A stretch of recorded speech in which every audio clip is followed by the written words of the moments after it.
नमस्कार दोस्तों, the boring diary के एक नए एपिसोड में आपका स्वागत है।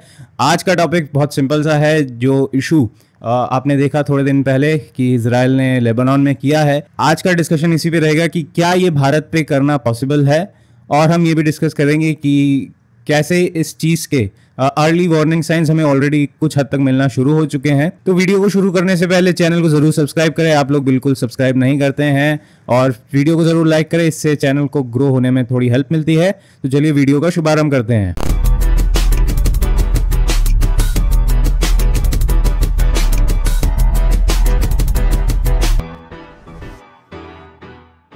तो वीडियो को आगे बढ़ाने से पहले हम इस वीडियो के इंडेक्स के बारे में थोड़ा सा डिस्कशन कर लेते हैं कि हम इसमें क्या क्या डिस्कस करेंगे। पहले तो हम ये डिस्कस करेंगे कि एग्जैक्टली क्या हुआ होगा, क्योंकि at this point of time कोई नहीं बता सकता एग्जैक्टली क्या हुआ है। It will be secret for the foreseeable future. और उसके बाद हम डायरेक्टली आगे बढ़ जाएंगे कि क्या भारत में ये करना पॉसिबल है। और जब हम ये डिस्कस करेंगे तब उसमें हम डिस्कस करेंगे कि कैसे सप्लाई चेन को मिसयूज़ करने के अलग अलग फेजेस होते हैं, और ये फेजेस हम मेरे पर्सनल एनालिसिस से है। उसके बाद हम डिस्कस करेंगे भारत के कौन कौन से सेक्टर सबसे ज़्यादा प्रोन है इस तरीके की मिस हैपनिंग से। और उसके बाद हम डिस्कस करेंगे कि कैसे डिफेंस सेक्टर में इस चीज़ का ज़्यादा प्रकोप देखने को मिल सकता है। कुछ केस स्टडीज़ हम देखेंगे, जैसे कि पहला है हमारा ड्रोन सेक्टर, उसके बाद है हमारा जो प्रोपल्शन सिस्टम्स है, चाहे वो अर्जुन टैंक का इंजन हो, चाहे वो तेजस मार्क 1A का इंजन हो, उसके बारे में हम कैसे सप्लाई चेन को एक तरीके से वेपनाइज किया जा रहा है। तो पहले हम डिस्कस करते हैं कि इजराइल और हिजबुल्लाह के मामले में, या फिर इजराइल और लेबनान के मामले में क्या हुआ होगा। देखिए, बहुत लोग कह रहे हैं ये सिस्टम्स हैक किए गए थे और उसके बाद फिर उनको रिमोटली डेटोनेट करवाया गया। देखिए, सेकंड पार्ट मोस्ट प्रॉबेबली सही है कि उनको रिमोटली डेटोनेट करवाया गया है, बट आई डोंट थिंक उनको हैक करके डेटोनेट किया गया था।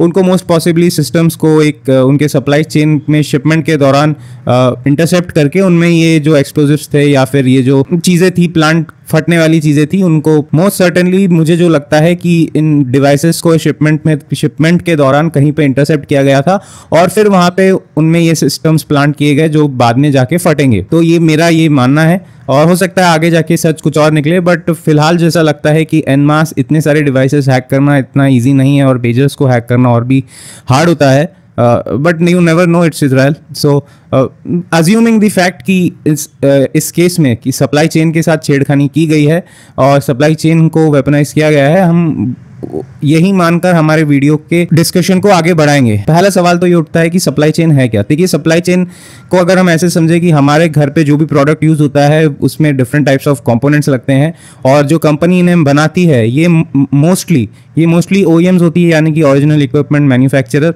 और जो कंपोनेंट लेवल के मैन्युफैक्चरिंग होती है ये काफ़ी हद तक नहीं करती है, और ये कंपोनेंट्स सब कहीं और से मंगवाए जाते हैं। तो वो बेसिकली OEMs जो होती है वो प्रोडक्ट को डिज़ाइन करती हैं, कुछ कंपोनेंट्स इन हाउस बनाती है और कुछ कंपोनेंट्स बाहर से मंगवाती है, फिर उनको एक प्रोडक्ट में असेंबल किया जाता है। तो ये जो प्रोडक्ट कहीं और से आ रहे होते हैं, उस पूरे प्रोसेस का मैन्युफैक्चर होने से लेके आप तक पहुंचने तक, उस पूरे प्रोसेस में जहाँ जहाँ ये प्रोडक्ट या कंपोनेंट होकर आया है, उसको एक सप्लाई चेन, वो टोटल एक सप्लाई चेन होता है। तो देखिए, ये सप्लाई चेन में हम ऐसा कह सकते हैं कि ये प्रोडक्ट कई जगहों पर रुका होगा, कई जगहों से ट्रांजिट हुआ होगा। तो बेसिकली सप्लाई चेन जो होता है कभी पहले किसी ने सोचा नहीं होगा, बट आज की तारीख में ऐसा लगता है कि इन्हें वेपनाइज किया जा सकता है, और धीरे धीरे इन्हें वेपनाइज किया भी जा रहा है। और चाइना ने जैसे कि पूरे वर्ल्ड के मैन्युफैक्चरिंग पे जिस तरीके से कब्जा कर रखा है, और कोविड के दौरान आपने देखा होगा कि हर जगह सप्लाई चेन इशू सुनने में आया था, वो इसी के कारण हुआ था क्योंकि चाइना में लॉकडाउन था, और चूंकि चाइना दुनिया का ग्लोबल मैन्युफैक्चरिंग हब है, तो वहाँ पे जब लॉकडाउन लगा तो इस पूरे दुनिया में जितने भी मेजर सप्लाई चेन्स है वो चाइना से काफ़ी सारा प्रोडक्ट सोर्स करती हैं। तो उसकी वजह से हर प्रोडक्ट में डीले आने लगे, हर प्रोडक्ट के लॉन्च में डीले आने लगे। तो आपने देखा होगा चाइना के सप्लाई चेन जो है, इसका वेपनाइजेशन या एक तरीके से इसका मिसयूज़ काफ़ी समय से देखने को मिल रहा है। बट इस केस में हम जो देख रहे हैं वो एक काफ़ी dangerous sort of an precedent है, बट इन दिस केस ये काफ़ी इनोवेटिव तरीका है अपने दुश्मनों के साथ डील करने का। तो अब हम समझने की कोशिश करते हैं कि इसके क्या 4 फेजेस होते हैं सप्लाई चेन के वेपनाइजेशन के। अब आप अपने स्क्रीन पर ये ग्राफ देख रहे होंगे, इसमें मैंने 4 फेजेस दे रखे हैं सप्लाई चेन के मिसमैनेजमेंट के। तो पहला लेवल होता है सप्लाई चेन में डीले लेके आना, दूसरा तरीका होता है, सेकंड फेज होता है डीले के साथ साथ आपके दुश्मन पे या फिर जो देश आपकी बात नहीं मान रहा है उस पर सैंक्शंस लगा देना। उसके बाद होता है कि आप उस देश के एग्जिस्टिंग सप्लाई चेन्स पर फिजिकली हमला करें या फिर साइबर अटैक्स करें। और नेक्स्ट होता है कि जो इजराइल ने लेबनान के केस में किया है। तो ये 4 फेजेस होते हैं, 4 तरीके होते हैं जिस तरीके से आज की तारीख में किसी भी सप्लाई चेन को बर्बाद किया जा सकता है। और ये पूरे देश को एक तरीके से जो भी जिस देश को या जिस देश पे ये टारगेट किया गया है ये उसके लिए काफ़ी डेवेस्टेटिंग होता है। अब नेक्स्ट है कि भारत के मामले में कौन कौन से सेक्टर्स सबसे ज़्यादा प्रोन है। तो देखिए, जब हम हमले की बात करते हैं तो आज की तारीख में फिजिकली हमला करना ज़रूरी नहीं है हर एस्पेक्ट में। ठीक है, इजराइल और लेबनान के केस में हुआ है, but in our case physically attack करने की कोई ज़रूरत नहीं है इफ़ हमारा जो सिस्टम है वो ईजिली हैक किया जा सकता है। फॉर एग्जांपल, कई बार ये इंस्टेंसेस देखने को मिले हैं कि जो हमारा पावर ग्रिड है उस पर चाइनीज़ हैकर्स ने अटैक किया था और उसमें 1-2 इंस्टेंसेस ऐसे हुए थे, they were able to hack into our system. ऐसे कई सारे सेक्टर्स हैं जो हमारे देश में चाइनीज़ इक्विपमेंट्स पे बहुत ज़्यादा डिपेंडेंसी रखते हैं और इसके कारण क्या होता है कि एक वल्नरेबिलिटी हो जाती है, हम वल्नरेबल हो जाते हैं चाइनीज़ हैकिंग अटैक्स। इवन कुछ हद तक लेबनान के बाद से फिजिकल अटैक्स के लिए भी हमारे सिस्टम्स जो चाइनीज़, हमारे इंफ्रास्ट्रक्चर सिस्टम्स जो चाइनीज़ इक्विपमेंट्स पे डिपेंडेंट है वो काफ़ी हद तक वल्नरेबल हो जाते हैं। सरकार ने कई सारे प्रोग्राम्स किए हैं 2014 के बाद से जिसमें इंपोर्ट सब्स्टिट्यूशन की बात की जाती है, बट अनफॉर्चुनेटली कंपनीज जो होती हैं, प्राइवेट कंपनीज, वो प्रॉफिट हाई रखने के लिए अल्टीमेटली चाइनीज़ इक्विपमेंट्स पे ही शिफ्ट कर जाती है और ये हमारे लिए एक कॉम्प्रोमाइजिंग सिचुएशन हो सकता है। इनफैक्ट कॉम्प्रोमाइजिंग सिचुएशन है। नेक्स्ट हम केस देखेंगे कि हमारे ड्रोन सेक्टर का। देखिए, जो क्वाडकॉप्टर सेक्टर है जो कि हमारे आर्मी या फिर नेवी या एयरफोर्स में रिकॉनिसेंस या फिर हम यूं कहें कि लॉजिस्टिक्स में काम आते हैं, तो ये हम काफ़ी मात्रा में प्राइवेट वेंडर्स से ले रहे हैं। और प्रॉब्लम ये हो रही है कि ये private vendors make in India और इंडिजिनसली डेवलप्ड के नाम पे चाइनीज़ कंपोनेंट से भरे हुए ड्रोन्स चिपका देते हैं और कई केस में चाइनीज़ ड्रोन्स ही रीब्रांड करके इंडियन आर्मी को चिपका देते हैं। और इसके बारे में एक वार्निंग साइन या फिर वार्निंग नोटिस इंडियन आर्मी ने रिसेंटली जारी किया था। मैं यहाँ पे साइड में वो न्यूज़ आर्टिकल पेस्ट कर दूंगा। तो ये एक तरीका है कि कैसे ये चाइनीज़ कंपोनेंट्स जो हमारे ड्रोन्स में धीरे धीरे आ रहे हैं और इनका मिसयूज़ वॉर टाइम में इसी तरीके से हो सकता है कि या तो इन्हें फिजिकली ही हार्म कर दो, जैसे इजराइल ने लेबनान के केस में किया है कि you just make them blow.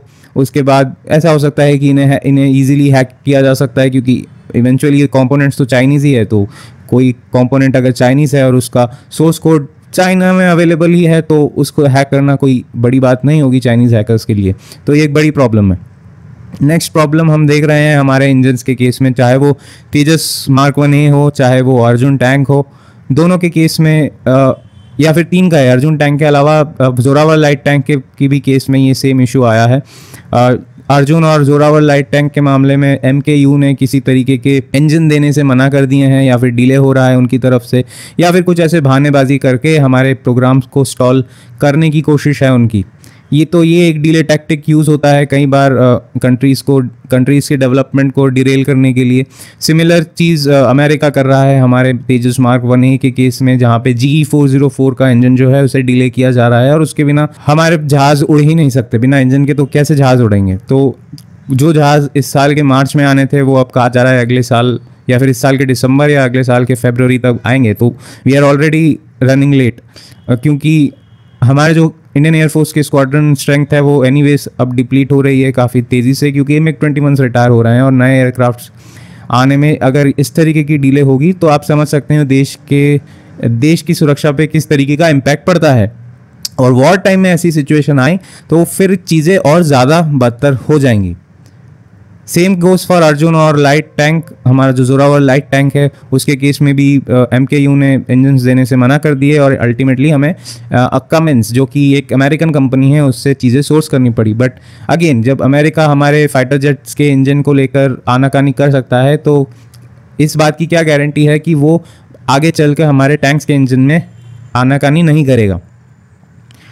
तो ये एक बहुत बड़ा इशू है। और नेक्स्ट सबसे बड़ा इशू तो ये था कि भारत में हम कहते हैं कि ज़्यादातर मोबाइल फ़ोन्स बनते हैं, ये बात सच है। बट जब हम कहते हैं बनते हैं, हम ये नहीं पूछते कि असेंबल होते हैं कि सही में कंपोनेंट लेवल की मैन्युफैक्चरिंग होती है। तो देखिए सच ये है कि भारत में 99% फ़ोन्स असेंबल होते हैं।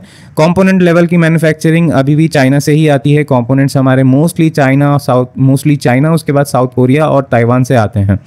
तो ये एक बहुत बड़ी प्रॉब्लम है क्योंकि जो कंपनीज मोबाइल फ़ोन या फिर कंज्यूमर इलेक्ट्रॉनिक्स के सामान है वो मोस्टली कंपोनेंट लेवल पे उनके कंपोनेंट्स चाइना से ही बनकर आते हैं, चाहे वो हमारे इलेक्ट्रिक व्हीकल्स क्यों ना हो, चाहे वो हमारे टीवी क्यों ना हो, लैपटॉप क्यों ना हो, चाहे वो हमारे मोबाइल फ़ोन्स क्यों ना हो। मोबाइल फ़ोन में तो सबसे बड़ा मार्केट शेयर चाइनीज़ फ़ोन्स का ही है। तो उनका कंपोनेंट लेवल की मैन्युफैक्चरिंग कंपोनेंट पूरा वहाँ से आता है, भारत में सिर्फ असेंबली होती है। तो मैं ये आपको बता रहा हूँ कि क्या ये टोटल हालात है, कैसे आप इस चीज़ को समझ सकते हैं कि इस तरीके की चीज़ भारत में करना और ज़्यादा आसान होगी क्योंकि हम हमारे दुश्मन देशों से कितना सामान इंपोर्ट कर रहे हैं। और बहुत टाइम में ऐसी चीज़ें not just in terms of कि फ़ोन उड़ने लगे, फटने लगेंगे, फ़ोन को एज ए स्पाइंग डिवाइस भी यूज़ किया जा सकता है, मास स्केल सर्वेलेंस के लिए भी यूज़ किया जा सकता है क्योंकि कंपोनेंट लेवल पर ये ज़्यादातर चीज़ें चाइनीज़ होती है। तो एक तरीके से आप देख सकते हैं कि कैसे हमारे पावर सेक्टर जो है वो भी वल्नरेबल है due to Chinese presence of Chinese equipment presence in critical infrastructure. उसके बाद कैसे हमारे ड्रोन्स में चाइनीज़ कंपोनेंट्स इंक्लूड कर रहे हैं हमारे businessman just because of greediness. उसके बाद आपने देखा कि हमारे मैक्सिमम जो फ़ोन्स है, डिवाइसेस है, उसमें चाइनीज़ कंपोनेंट्स यूज़ होते हैं। ये एक बहुत बड़ी वल्नरेबिलिटी है। अब प्रॉब्लम ये है कि इसे कैसे सॉल्व किया जाए। तो देखिए मेरा पर्सनल ये मानना है कि हमें सप्लाई चेन लेवल पे हमारी निगरानी ज़्यादा बढ़ानी होगी, स्पेशली इन केस ऑफ जहाँ पे बहुत ही क्रिटिकल इलेक्ट्रॉनिक्स या क्रिटिकल इंफ्रास्ट्रक्चर से रिलेटेड इक्विपमेंट्स जहाँ से शिप होते हैं, हमें उस पर हमारे प्रोडक्ट्स पे जो भी शिपमेंट आ रहा है उस पर बहुत कड़ी निगरानी रखनी होगी ताकि उनमें मैनिपुलेशन ना हो। ये तो प्रिलिमिनरी है, लो हैंगिंग फ्रूट है। बट हमारा ज़्यादा बड़ा थ्रेट है कि हमारा इतना सारा इक्विपमेंट का कंपोनेंट जो है वो बाहर से आ रहा है, वो भी ऐसे देश से जो हमारा दुश्मन देश है। तो हमें कंपोनेंट लेवल मैन्युफैक्चरिंग स्टार्ट करनी होगी और उसके लिए पहला स्टेप होगा कि हम अपने इंडिजिनस कंपोनेंट डिज़ाइन करना स्टार्ट करें। और उसको करने के लिए हमें हमारे रिसर्च एंड डेवलपमेंट की जो बजट है उसको बहुत ज़्यादा बढ़ाना होगा। अभी तो हम जितना रिसर्च एंड डेवलपमेंट में पैसा लगाते हैं वो ना के बराबर है, और जितना उससे आउटपुट आ रहा है, अगर हम बात करें रिटर्न ऑन इन्वेस्टमेंट, तो वो बहुत ही अच्छा है। लोग बोलेंगे कि हमसे ये नहीं बनता, वो नहीं बनता, तो पहले आप ये भी तो देखें कि हम रिसर्च एंड डेवलपमेंट में कितना पैसा डालते हैं। अगर मुझे डेटा मिला तो मैं ज़रूर अपने यहाँ पे इमेज में शेयर कर दूंगा। तो ये कुछ ऐसी बातें हैं जो मैं चाहता हूँ कि आप लोग सोचें इसके बारे में। मैं मानता हूँ कि हम एक लेबनान जितने ज़्यादा डेंजर में है उससे ज़्यादा डेंजर में भारत है, और आशा करता हूँ कि जो भी डिसीजन मेकर्स होंगे वो इन चीज़ों पे ध्यान देंगे। आज के लिए इतना ही। आशा करता हूँ आपको वीडियो अच्छा लगा होगा। वीडियो अच्छा लगे तो चैनल को ज़रूर सब्सक्राइब करें, वीडियो को लाइक करें। तब तक के लिए नमस्ते, जय हिंद।